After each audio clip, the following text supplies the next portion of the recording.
Hi everybody, welcome back to the channel. So today's topic is about spirit levels. So I've got two spirit levels here. One is functioning correctly, the other one has actually been dropped from quite a height and is no longer functioning correctly. The middle bit of it is still okay, but this piece here for plumbing work doesn't actually, or to plumb work doesn't actually work properly anymore.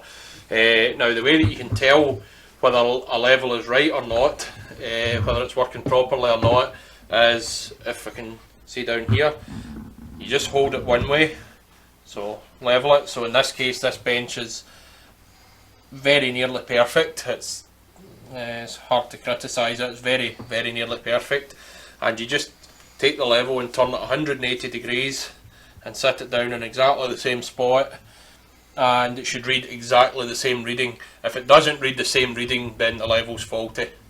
And I'll show you what I mean if we just come over here.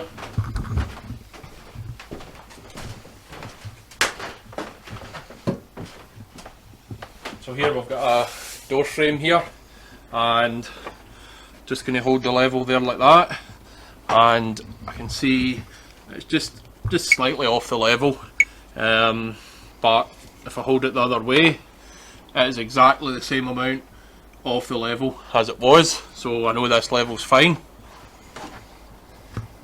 If I take this other level, so I can see not only is it reading further off the level than the other level was, but also if I turn it the other way, you can see that the bubble is in a completely different position, and therefore the level is not correct, it's faulty. And even though it says fully adjustable on the level, this actual vial here, this vial isn't adjustable, it's the one at the other end that's adjustable.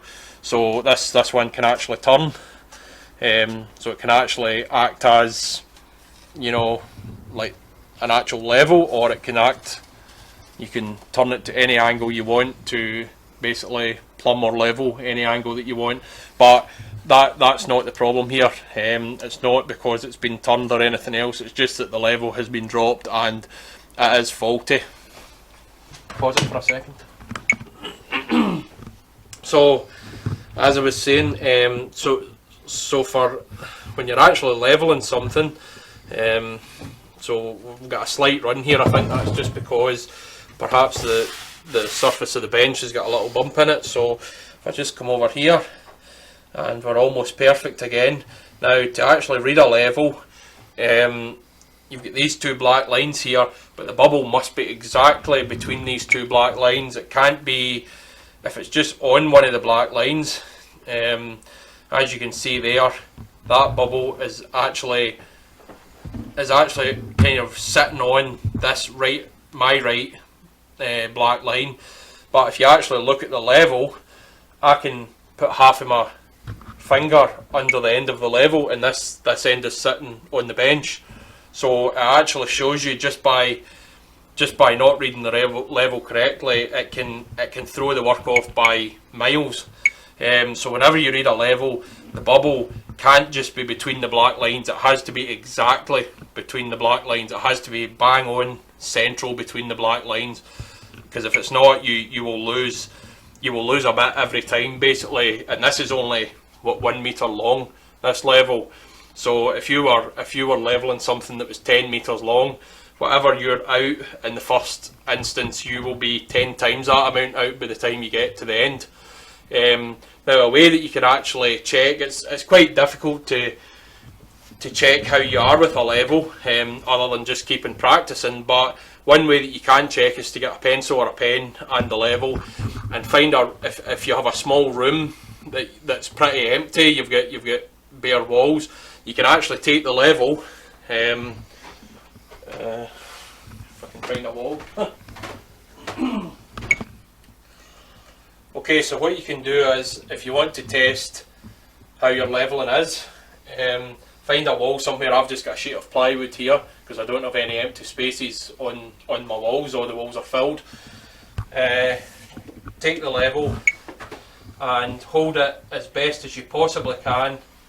Really trying hard to get bang on the centre and mark a line. Don't worry about this little dip in the middle where the vial is, just mark right through it, and then come along and join. Set the level just on the end of that line, making sure it's absolutely bang on the line, and hold it level again. As level as you possibly can. Mark the line again, and if you do that right around the room, go around all 4 walls and see where you are when you get back to the start. And if you're within a few millimetres at all of that line, then your levelling is pretty spot on. So I hope that helps you with spirit levels and how to use them properly. Thank you very much for watching, and see you again in the next video.